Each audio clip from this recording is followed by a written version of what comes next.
S மக்களே, இன்றைக்கி episode முடிஞ்சது. ஃபுல் கண்டென்ட்னு பார்த்தீங்கன்னா வினோத் பெட்டி எடுத்தது தான்.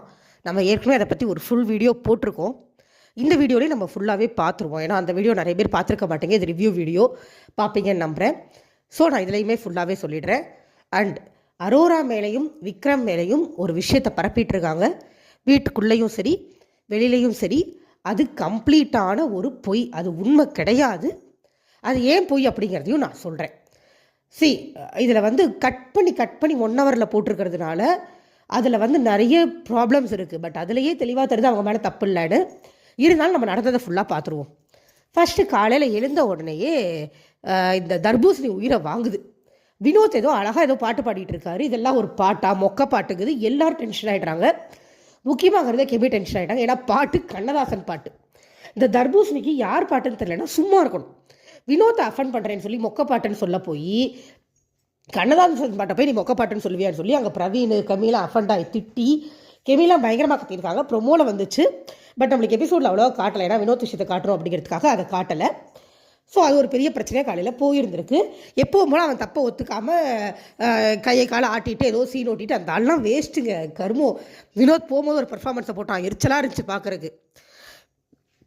தர்பூசணி காலங்காத்தாலே ஒரு உயிரை வாங்கி ஒரு பிரச்சனை கிளப்பி விட்டுருச்சு.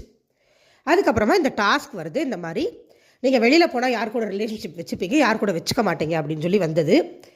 இதில் வந்து இவங்க சபரி, சாண்ட்ரா, அதுக்கப்புறம் பிரவீத், இவங்க 3 பேருமே நாங்கள் வியானா கூட வச்சுக்க மாட்டோம் அப்படின்ட்டாங்க. ஏன்னா அது கூட மனுஷனால் அது கூட ரிலேஷன்ஷிப் வச்சுக்க முடியாது. அது வந்து நான் விக்ரம் கூட வச்சுக்க மாட்டேன் அப்படின்னு உருட்டிகிட்டு இருந்துச்சு. ஏமா அவங்க கூட விக்ரம் இனிமேல் நீயே கேட்டால் வச்சுக்க மாட்டாருமா அப்படிங்கிற மாதிரி நம்மளுக்கு இருக்குது. விக்ரம் வந்து திவ்யா கூட வச்சுக்க மாட்டேன். ஏன்னா அவர் ரொம்ப டீசெண்டாக சொன்னார், வேவ்லன் செட் ஆகலை அப்படின்னு. திவ்யா வந்து சாண்ட்ராவை சொன்னாங்க. திவ்யா மேலே சாண்ட்ரா போட்டது மிகப்பெரிய பழி. அதுக்கு திவ்யா கிட்டே ரியாக்ஷன் வரதான் செய்யும். அதுக்கு ஒன்றும் பண்ண முடியாது. அது சாண்ட்ரா ஏற்றுக்கிட்டு தான் ஆகணும். அதே நேரத்தில் சாண்ட்ரா இந்த இடத்துல வந்து உட்காரத்துக்கு கண்டிப்பாக எலிஜிபிள் கிடையாது. ஒரு வகையில் சாண்ட்ரா எப்பயோ போயிருந்திருக்கணும். அண்ட் இன்னொரு வகையில் சாண்ட்ரா போட்ட அந்த பழியை தாண்டி அந்த ஒரு விஷயத்தில் கண்டிப்பாக திவ்யா விக்டிம்.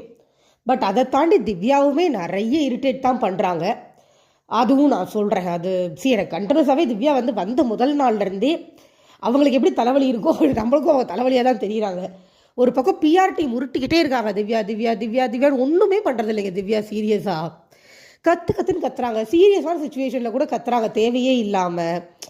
அவங்க ஒரு மாதிரி கம்ப்ளீட் இரிட்டேஷனாக இருக்காங்க. அது இந்த பிஆர் டீம் தான் அவங்க மேலே ஒரு நல்ல இமேஜ் க்ரியேட் பண்ணி வளர்த்து விட்டுட்ருக்காங்க. ஒன்றும் சொல்கிறதுக்கு இல்லை.